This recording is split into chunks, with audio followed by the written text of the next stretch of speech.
Yes, ready. This is a dictation at the rate of 100 words per minute. Start. I am very thankful to the students for the address which they have presented to me this evening. I have spent a great part of my active life in the midst of students, and there can be no greater joy than to be in the midst of students again, to be in touch with their glowing enthusiasm and with their happy and hopeful natures. I assure you that no welcome that has been accorded to me in this city is more gratifying than the welcome from the students. I wish my task was over with this brief acknowledgement of your kindness, but I fear that you expect me to give you some advice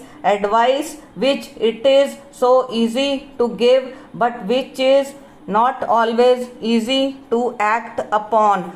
However, since you have been so good as to present this address to me, I must on my part discharge such responsibility as rests on me on this occasion. I believe that the subject of the duties and responsibilities of students is one of the most well known subjects on which anybody could be called upon to speak throughout the country. This subject in particular has been handled exhaustively by men much greater than myself.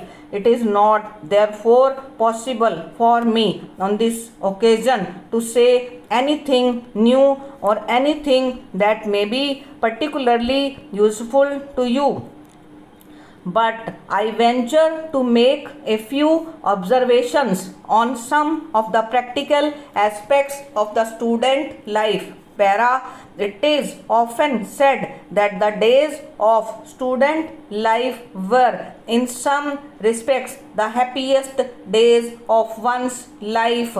I confess that I was not in those days quite able to understand where the happiness lay. However, since I began what may be called my later life and saw most of the world outside, I began to understand, and now I understand more and more every day for the deep significance and the meaning of that observation.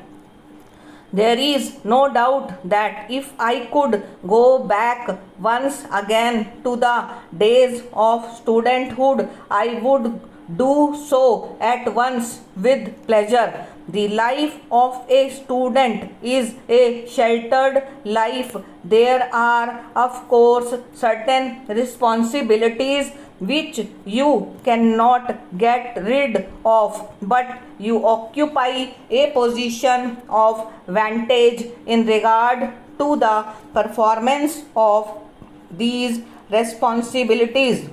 The responsibilities are definite and they are assigned to you by those who are willing to take care of you, and there is no need to be constantly exercising your own judgment. You know that in later life the position is reversed. Instead of others helping you, you have in the first place to help yourself. Often you have to help others and thus have the worry and anxiety of watching the eternal conflict, awareness of the little done and the vast undone.